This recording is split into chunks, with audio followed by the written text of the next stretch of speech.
Data సెంటర్ల మీద ఇంత వ్యతిరేకత ఎందుకు వస్తా ఉంది?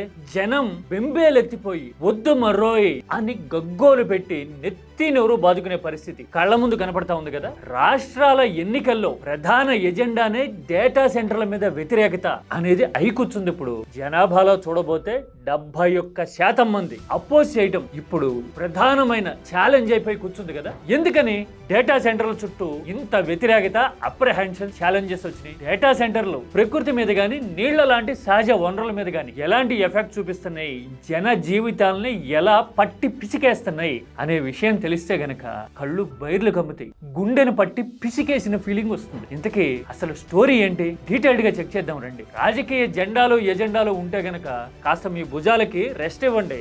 ఎంతసేపు అని జెండాలు మోస్తారు? కాస్త ఈ ఏరియాని కూడా ఇంప్రూవ్ చేసేందుకు ట్రై చేయాలి కదా, మీది ఏ పార్టీ అయినా సరే. అందుకోసమే ప్రత్యేకించి డేటా సెంటర్లు, అసలు డేటా ఏంటి, వాస్తవాలేంటి అనేది మాట్లాడుకుందాం. పైగా ఇంతలా చెప్పడానికి ఇంకో కారణం కూడా ఉంది. అవగాహన అనేది ఇవాళ రేపట్లో ఏఐ టెక్నాలజీ లాగా స్ప్రెడ్ అయిపోవాల్సిన పరిస్థితి కదా. అలా స్ప్రెడ్ కాకపోతే, అవగాహన పెంచుకోకపోతే ఎలాంటి నష్టం జరుగుతుందో నేను 2 ఎగ్జాంపుల్స్ తో కంపారిటివ్ గా ఎక్స్ప్లెయిన్ చేస్తా. అది మాత్రం మిస్ కాకండి చివరాఖర్లో.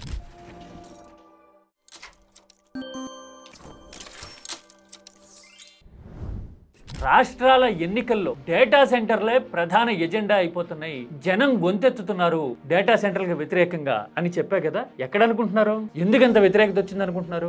ఆధారాలతో సహా ఆర్గ్యుమెంట్ ఏంటో, నిజాలేంటో చూద్దామా ఒకసారి. మిషిగన్, కాన్సస్ అమెరికాలో 2 రాష్ట్రాలు, డెవలప్ అయిన స్టేట్స్. ఆ స్టేట్స్ లో ఎన్నికలు జరుగుతూ ఉన్నాయి. ఇప్పుడే రీసెంట్ గా మిడ్ టర్మ్ ప్రైమరీస్ ఓ కొలిక్కి వస్తా ఉన్నాయి. వచ్చే నవంబర్ లో జనరల్ మిడ్ టర్మ్ జరగబోతా ఉంది. అంటే గవర్నర్లు మారుతారు, అలాగే సెనెట్ కి ఎవరు ఎలక్ట్ అవుతారు అనేది అప్పుడు తెలిసిపోతుంది అనమాట. మిడ్ టర్మ్ ప్రైమరీస్ అంటే అమెరికా రాజకీయ వ్యవస్థ మీద అవగాహన ఉన్న వాళ్ళకి ఆల్రెడీ ఐడియా ఉండుంటుంది కదా. డెమోక్రాట్లు, రిపబ్లికన్స్ 2 పార్టీలు ఉన్నాయి కదా.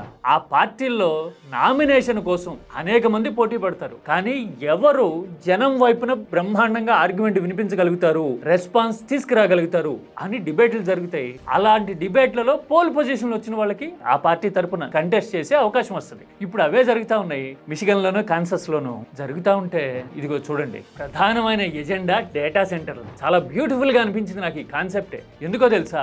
జనంలో సఫరింగ్ ఉన్నప్పుడు, అప్రహెన్షన్స్ ఉన్నప్పుడు, స్ట్రగుల్ అనేది నిజమైనప్పుడు ఆ జనం సమస్యలు ఓరియంటెడ్ గా అక్కడ రాజకీయాలు నడుస్తాయి అనమాట. ఎందుకంటే ఎడ్యుకేటెడ్ పీపుల్, పైగా వాళ్ళకి తెలివి ఉంటుంది. వాళ్ళ ఎజెండా, వాళ్ళ సమస్యలు పట్టించుకోకపోతే ఏమవుతుందో అనే భయం రాజకీయ నాయకులకి, పార్టీలకి ఉంటుందన్నమాట. అందుకని పబ్లిక్ గ్రీవెన్స్ అనేది అక్కడ ఎజెండా అయి తీరుతుంది. ఇదిగో చూడండి, ప్రధానమైన మ్యాగజైన్స్ గానీ, వెబ్సైట్లు గానీ ఇదే విషయాన్ని హైలైట్ చేస్తా రాస్తా ఉన్నాయి కదా, మిషిగన్ లోను, కాన్సస్ లోను. ఎందుకని ఇలాగా డేటా సెంటర్ల గురించి మాట్లాడుతున్నారు అని అమెరికానే కాదు, ఇప్పుడు యావత్ ప్రపంచం మాట్లాడుకుంటా ఉంది. ఇంటెన్సిటీ ఏ స్థాయిలో ఉందో చెప్పడానికి గ్యాలప్ పోల్ లో వచ్చిన ఒక రిజల్ట్ చూపిస్తాం మీకు. ఇదిగో చూడండి, 71% మంది ఈ డేటా సెంటర్లను వ్యతిరేకిస్తున్నారు. గ్యాలప్ పోల్ అంటే తెలుసా మీకు?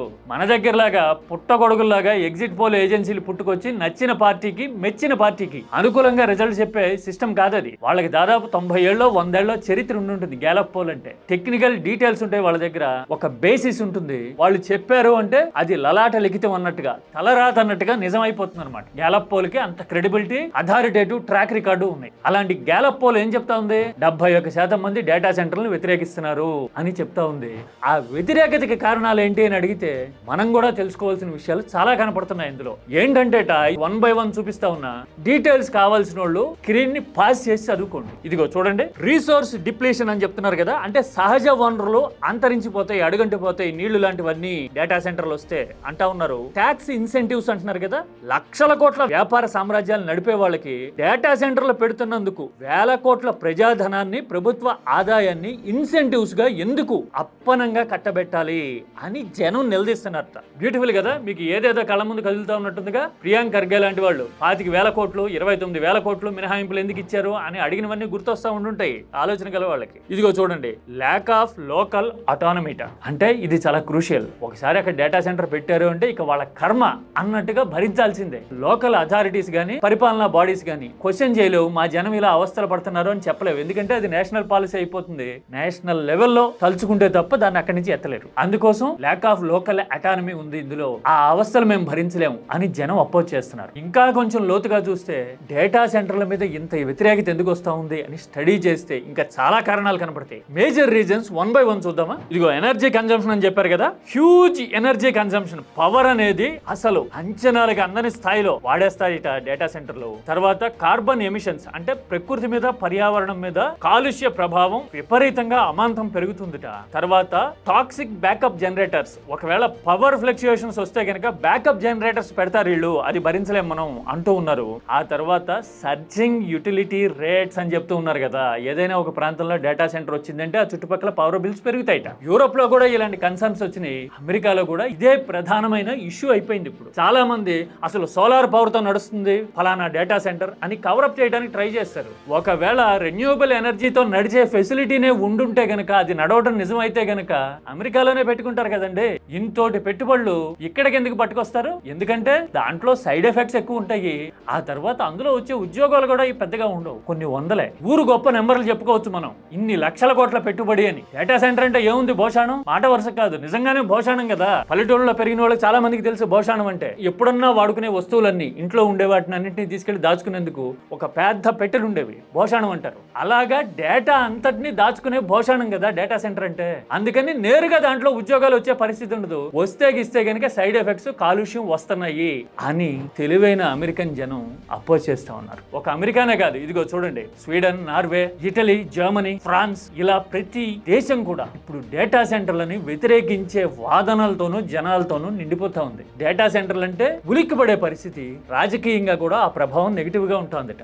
అందుకోసమే మన పక్కన ఉన్న China under water data centres construct చేస్తా ఉంది, ఆపరేట్ చేస్తా ఉంది. అలాంటి టెక్నాలజీని డిరైవ్ చేసిన సక్సెస్ఫుల్ నేషన్ చైనా. ఎందుకంటే సముద్రాలు అడుగునుంటాయి, ఇంపాక్ట్ అంతా సముద్రంలోకి పోతా ఉంటది, లాభం వ్యాపారం మాత్రం ప్రభుత్వాలు చేస్తూ ఉంటాయి. తెలివైన రాజకీయ వ్యాపార వ్యూహం కదా ఇది. అంటే అక్కడ అలా చేస్తే గనక పెద్ద సైడ్ ఎఫెక్ట్స్ ఉండవు, ఎందుకంటే అండర్ వాటర్ కాబట్టి. అలా కాకుండా తీసుకొచ్చి పెడితే మాత్రం చాలా గట్టి దెబ్బే ఉంటుంది అని ఈ ఎగ్జాంపుల్స్ అన్ని చూస్తే మనకు అర్థమవుతుంది కదా. అందుకోసమే ఇంత నెగిటివిటీ ఉండబట్టే టెక్నాలజీ జైంట్స్ అన్ని అమెరికా సంస్థలే కదా, అవన్నీ ఇప్పుడు డేటా సెంటర్లు పెట్టడానికి ఆసియా దేశాల మీద, పేద దేశాల మీద పడతా ఉన్నాయి. మహాప్రసాదం అన్నట్టుగా పేద దేశాలు పబ్లిసిటీ పేరుతోనో బ్రాండ్ పేరుతోనో రాజకీయ అడ్వాంటేజ్ పుంజుకోవడం కోసం వాటిని ఆహ్వానిస్తా ఉన్నాయి. డేటా సెంటర్ల వల్ల నీళ్లు, పర్యావరణం ఎంతలా ప్రభావితం అయిపోతాయి అని చెప్పడానికి గతంలో కీటాక్స్ లోనే నేను చెప్పిన ఒక వీడియో ప్లే చేస్తా, చూడండి. డేటా సెంటర్లో 9.4 ట్రిలియన్ లీటర్స్ ఆఫ్ వాటర్ ని తాగేస్తాయిట. దాదాపు 315 టీఎంసీలేమో వస్తుంది. అంటే ఇంచుమించు నాగార్జున సాగర్ స్టోరేజ్ కెపాసిటీ అంత వాటర్ ని డేటా సెంటర్లు వరల్డ్ వైడ్ గా తాగైపోతున్నాయి. చూసారు కదా, రాబోయే రోజుల్లో డేటా సెంటర్లు ఎన్ని నీళ్లు తాగుతాయి అంటే మన ప్రధానమైన ప్రాజెక్ట్ కెపాసిటీతో ఈక్వలెంట్ గా అంత కెపాసిటీ ఉన్న వాటర్ అవసరం అవుతుంది అని చెప్తున్నారు కదా. పైగా ఓ మోస్తరు డేటా సెంటర్ పెడితేట 50,000 జనాభా ఉన్న ఒక నగరం ఒక రోజులో వాడే వాటర్ ని ఆ డేటా సెంటర్ వాడేస్తుందిట. ఇది ఒక మోస్తరు డేటా సెంటరే, గిగావాట్ కెపాసిటీ కాదండోయ్. అదైతే గనక బహుశా లక్షల జనాభా ఉన్న నగరానికి సరిపడా వాటర్ ని లాగేస్తుందేమో. ఆ తర్వాత జార్జియా లాంటి చోట్ల ఇదిగో వాటర్ ఇలాంటి పరిస్థితిలోకి వచ్చింది డేటా సెంటర్ వల్ల అని చెప్తూ, This is what the drinking water now looks like. చూశారు కదా, కీటాక్స్ లను చూపించా ఆమె ఆవేదనని, ఆర్గ్యుమెంట్ ని. పర్యావరణవేత్తలు ఇలా ఆ వాటర్ పట్టుకుని మరీ ప్రపంచం ముందు ఆర్గ్యుమెంట్ వినిపిస్తా ఉన్నారు. అందుకోసమే జనం అపోజ్ చేస్తా ఉన్నారు. వాటర్ రిసోర్స్ అడుగంటి పోవటం కానీ, పర్యావరణ పరంగా ఛాలెంజెస్ కానీ ఇవన్నీ చూస్తూ ఉంటే నాకు 20 ఏళ్ల నాటి సిచ్యువేషన్ గుర్తొచ్చింది. 20 ఏళ్ళ అంతకంటే ఎక్కువ. అప్పట్లో పాలక్కడ్ అనే జిల్లాలో కోకోకోలా ప్లాంట్ కి వ్యతిరేకంగా పెద్ద పోరాటం జరిగింది. కాస్త అనుభవం, అవగాహన ఉన్న వాళ్ళకి గుర్తుండి ఉంటుంది. రోజుకి 5 లక్షల లీటర్ల నీళ్లని లాగేస్తున్నారు మా భూమి నుంచి వాళ్ళ వ్యాపారం కోసం అని అప్పట్లో పోరాటం రావడం చూసాం కదా. కోకోకోలా లాంటి కూల్ డ్రింక్ బ్రాండ్లు అంటే మనకి 80s లోను 90s లోను వచ్చుంటాయి. 2000 సంవత్సరం నాటికి ఆ మోజు క్రేజు పీక్స్ కి చేరి ఉంటుంది. అంత షుగరీ డ్రింక్స్ తాగితే హెల్త్ మీద ఎలాంటి ఎఫెక్ట్ పడుతుంది, పర్యావరణం మీద ఎలాంటి ఎఫెక్ట్ పడుతుంది అని జనం పాలక్కడ్లో పోరాటం చేసిన తర్వాత కొద్దిగా అవగాహన రావడం మొదలైంది. ఇప్పుడు కూల్ డ్రింక్స్ ఎవరన్నా తాగుతున్నారా? తాగితే గనక అవగాహన లేని వాళ్ళు అనుకోవాలి అనే పరిస్థితి వచ్చేసింది కదా. మార్కెట్ పూర్తిగా నేలమట్టం అయిపోయింది కదా. ఏదో రకంగా డబ్బు చేసుకోవాలనుకునే స్వార్థపరులైన హీరోలు తప్ప ఎవ్వరూ కూల్ డ్రింక్స్ ని ఎండార్స్ చేయట్లా. అవును కదా. అందుకోసమే కూల్ డ్రింక్స్ మీద అవగాహన రావడానికి మనకి ఇంత టైం పట్టింది. మరి డేటా సెంటర్ల మీద అమెరికా లాంటి చోట్ల, కాన్సస్ లాంటి చోట్ల, మిషిగన్ లాంటి చోట్ల జనం ఆర్గ్యుమెంట్ వినిపిస్తున్న తీరు చూసి తెలివి తెచ్చుకోవాల్సిన అవసరం ఉందా లేదా? కూల్ డ్రింక్ ఆందోళనతో ఎందుకు పోల్చాను? ఎందుకంటే అమెరికాలో కూల్ డ్రింక్స్ 60s లోనే ఎమ్మ పాపులర్. పోస్ట్ వరల్డ్ వార్ అంటే సెకండ్ వరల్డ్ వార్ సినారియోలో కోకోకోలా అనే బ్రాండ్ ప్రపంచాన్ని కమ్మేసింది. ఆ బ్రాండ్ ఇండియాకి రావడానికి, పాపులరైజ్ కావడానికి 20 ఏళ్ళు పట్టింది. అందుకనే మనం మిలియన్ నాటికి కళ్ళు తెరిచాం. డేటా సెంటర్ లాంటి విప్లవాలు అయితే ఇవాళ రేపట్లో ఏఐ టెక్నాలజీ అమాంతం స్ప్రెడ్ అయిపోతుంది కదా. పైగా ఇంకో మాట చెప్తా ఉన్నారు, పారిశ్రామిక విప్లవం ప్రపంచవ్యాప్తంగా రావడానికి 100 ఏళ్ళు పట్టిందిట. ఐటీ విప్లవం, సాఫ్ట్వేర్ విప్లవం ప్రపంచానికి తెలియడానికి, స్ప్రెడ్ కావడానికి కొన్ని డికేడ్స్, దశాబ్దాలు పట్టిందిట. వేరస్ ఏఐ రివల్యూషన్ అయితే కొన్ని నెలల్లోనూ, కొద్ది సంవత్సరాల్లోనే కమ్మేసింది ప్రపంచాన్ని అంటున్నారు కదా. మరి ఈ ఫాస్ట్ యుగంలో కోకో కోలా విషయంలో రియాక్ట్ అవ్వడానికి అయినంత టైం తీసుకోక్కర్లేదేమో కదా, అంత టైం పట్టదేమో కదా. ఇది కదా అసలు పాయింట్. కోకో కోలా అయితే ఓన్లీ నీళ్లే లాగుతుందేమో. ఈ డేటా సెంటర్ అయితే కార్బన్ ఎమిషన్స్ దగ్గర నుంచి, రీసోర్స్ ఇంకిపోవడం దగ్గర నుంచి, జార్జియాలో ఇందాక యాక్టివిస్ట్ చూపించినట్టుగా నీళ్లు, కరెంటు దారుణమైన స్థితిలోకి జారిపోవడం దగ్గర నుంచి ఇంకా చాలా ఛాలెంజెస్ వస్తున్నాయి కదా. అందుకోసమే కదా మన దగ్గర కూడా ఆలోచన పరులు శ్రీధర్ వెంబు అంటోళ్ళు. శ్రీధర్ వెంబు అంటే తెలుసు కదా మీకు, జోహో ఫౌండర్. ఆయన ఎగ్జిస్టింగ్ గవర్నమెంట్ కి అనుకూలంగా పోస్టులు కూడా పెడుతూ ఉంటారు. శ్రీధర్ వెంబు ఇదిగో చూడండి, మొన్న మధ్యన ప్రియాంక గాంధీ డెసిషన్ ని, మోడీ మూవ్ ని కంపేర్ చేస్తూ ఆయన క్రిప్టిక్ గా పోస్ట్ పెట్టారు, పరోక్షంగా మోడీని సమర్థించారు కదా. అలాంటి వెంబు కూడా డేటా సెంటర్ల విషయంలో చూడండి ఎంత క్రిటికల్ స్టాండ్ తీసుకున్నారు. ఇదిగో ఈ పోస్ట్ చాలా మందికి, చదువుకున్న వాళ్ళకి, తెలివైన వాళ్ళకి అర్థమవుతుంది కదా. మరి ఇలాంటి ఆలోచన పరులు వ్యతిరేకిస్తా ఉన్నప్పుడు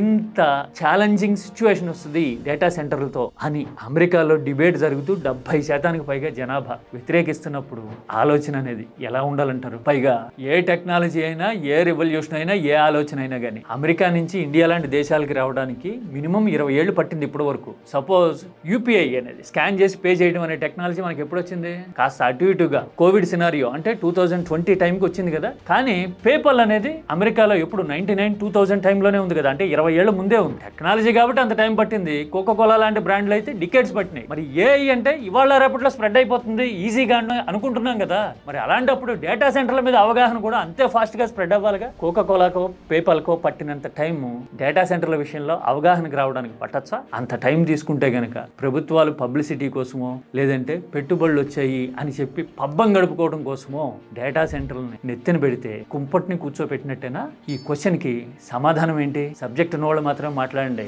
ల్యాండ్స్కేప్ అంటారు కదా, అంటే విస్తృతి తెలిసిన వాళ్ళు మాత్రమే కామెంట్ చేయండి. ఎందుకంటే ఇది జన ప్రయోజనాలకు సంబంధించిన విషయం. ఇందులో రాజకీయానికి స్కోప్ లేనే లేదు. This is key talks.